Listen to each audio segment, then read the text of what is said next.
салом дӯстон, Шалои Гулхоҷа ҳастам ки аз дафтари марказии радиои Озодӣ бо шумо суҳбат мекунам ва итминон дорам ки ҳар куҷое ки ҳастед сеҳату саломат ҳастед ва бо иҷозати шумо сархати хабарҳои муҳими имрӯзро тақдими шумо хоҳам кард ва ёдрас мешавам ки ҳоло дар Прага соат 10:06 аст ва соати расу як ба вақти Прага барномаи хабарии радиои Озодӣ тақдими шумо мешавад.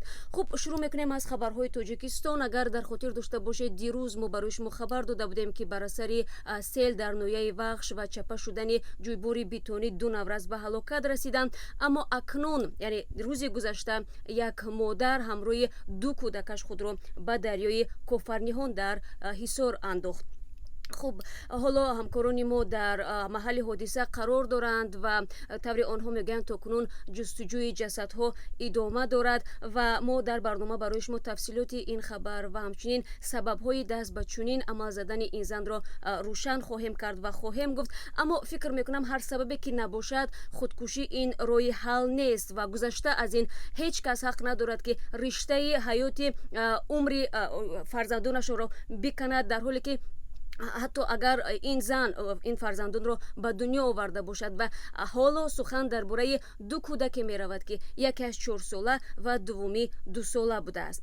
Ва дирӯз мақомоти Тоҷикистон дар Женева дар робита ба шиканҷа ба суолҳои Созмони Милали Муттаҳид намояндагони ин созмон посух гуфтанд ва аз намояндагони Тоҷикистон дар бораи шиканҷа шудани аъзои ҳизби акнун Мамнӯи Наҳзати Исломӣ пурсида шуд. Ҳамчунин аз бадрафторӣ дар нисбати вакили дифоъ Бузургмеҳр Ёров пурсиданд. Хуб, мақомоти Тоҷикистон ба ин суолҳо чӣ посух доданд дар барнома барои шумо хоҳем гуфт. Аммо танҳо як чизро мехоҳам хотиррасон кунам ки прокурори генералӣ иқрор кард ки танҳо дар 5 соли гузашта 4 афсари низомӣ барои бадрафторӣ ва шиканҷа намудани боздоштшудаҳо ва зиндониён ба маҳбас кашида шуданд.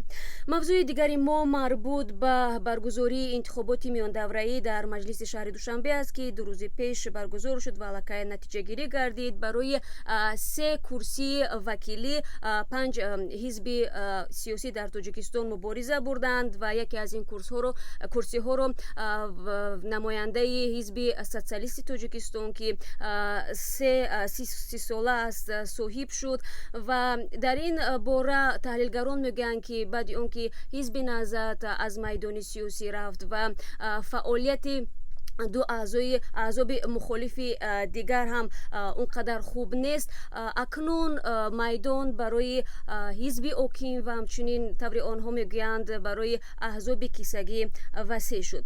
Ва як хабари дигари мо марбут ба раҳоии журналисти узбек Бобомурод Абдуллоев аст ки дирӯз аз толори додгоҳ ӯро раҳо карданд. Хуб, раҳоии ин журналист барои ҷомеаи ин кишвар ғайриинтизор буд, чунки Бобомурод Абдуллоев ро ба талоши бо роҳи зурӣ сарнагун кардани сохти конститутсионии давлат айбдор мекарданд ва мо кӯшиш хоҳем кард ки дар барнома гардиши ғайриинтизорро дар қазияи ин журналист барои шумо рӯшан кунем ва ҳамчунин бубинем ки вазъи озодии баён дар Узбекистон чӣ гуна аст.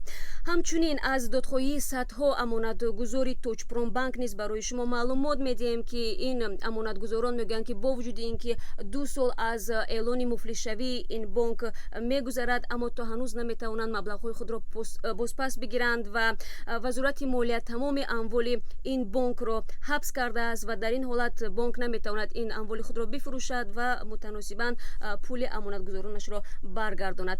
Хабару гузоришҳои зиёд дорем ва ҳамаи шуморо барои тамошои барнома даъват мекунем ки тавре гуфтам баъд аз камтар аз 2.5 соат дигар тақдими шумо мешавад ва моро метавонед дар Озоди видео ки пахши мустақими мо онҷо ба пешниҳоди шумо мешавад тамошо кунед. ҳамчунин дар вебсайти мо www.ozodi.org ва албатта сабти барномаи мо дар шабакаҳои иҷтимоӣ ки онҷо мо саҳифаҳои махсуси худро дорем гузошта мешавад.